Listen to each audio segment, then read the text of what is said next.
ایک صحابی تھے جوان 12-14 سال عمر, عشق لگا سی کھیڑا کھیڑ دینو. 12-14 سال عمر تو ہر وقت حضور کے پاس رہتے تھے. صحابہ کہتے ہیں ہم نے سوچا ہر وقت ہی رہتا ہے. ایک دن نبی پاک صلی اللہ علیہ وسلم نے کہا ان کو ذرا بتاؤں تو صحیح ہے مجھ سے پیار کتنا کرتا ہے. صحابہ کو تجربہ کرانے کے لیے حضور نے اس سے کہا مجھ سے پیار کرتے ہو؟ اس نے کہا بیبا آپ کو پتہ ہی ہے سارا.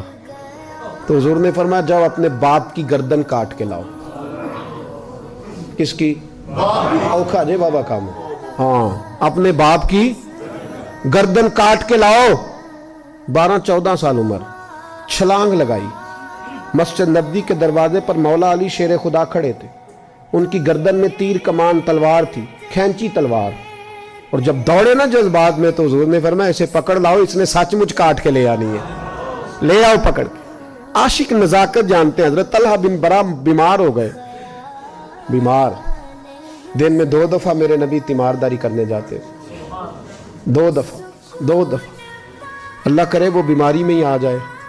چر ہویا میں نو ترلے لیندیاں کدی موڑ میرے ول واگاں, خواب میری وچ ایک وار جہاں میں ساری عمر نہ جاگاں.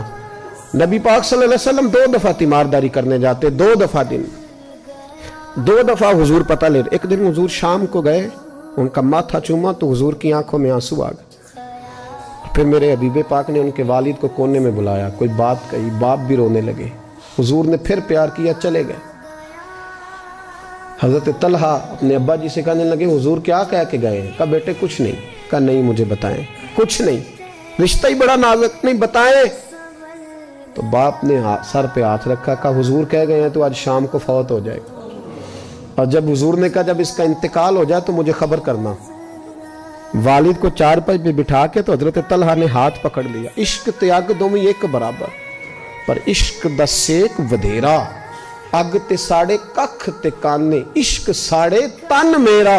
او اگ دا دارو می تے پانی, مینوں کوئی دسے عشق دا دارو کیڑا. بلے شاہ اتھے کچھ نہیں بچدا جتھے عشق ہوراں دا ڈیرا. ہاتھ پکڑا باپ کا اور کہنے لگے ابا جی ایک وعدہ کرو, رات کو جب میں فوت ہو جاؤں تو نبی پاک کو اطلاع نہیں دینی, خبر. کہا بیٹے حضور کہہ گئے ہیں دینی ہے, تو کہتا نہیں دینی, کیوں؟ عاشق نزاکت جانتے ہیں. اگرچہ 12-14 سال عمر تھی پر عشق پکا تھا نا, نزاکت سمجھتے تھے. کہنے لگے ابا جی جن گلیوں سے حضور نے گزر کے آنا ہے وہ یہودیوں کی گلیاں ہیں. ایسا نہ ہو میرے جنازے کی خاطر حضور گزرے اور کوئی میرے نبی کو تکلیف دے دے, اس لیے خبر نہیں کرنی مصطفیٰ کو. آپ جنازہ پڑھ کے دفنا دینا. رات کو انتقال ہوا, باپ نے جنازہ پڑھا, دفن کیا. سارا کچھ جاننے والے رسول آئے. کہا مجھے بتایا کیوں نہیں؟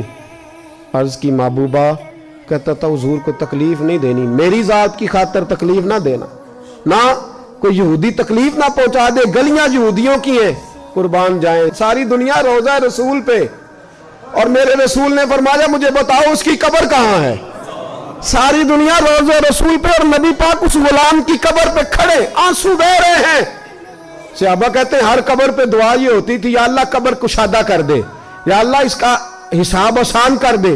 یہاں دعا بھی انوکھی, اس کے لیے دعا بھی انوکھی, رشتہ ہی بڑا نازک ہے.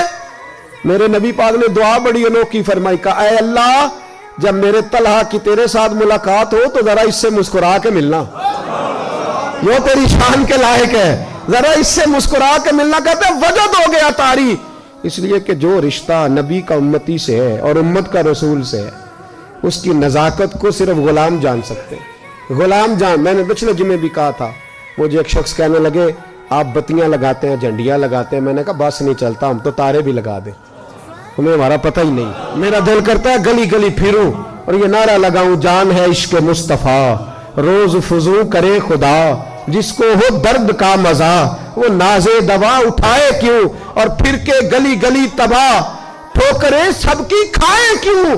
اگر دل کو یہ عقل دے خدا تو تیری گلی سے جائیں کیوں.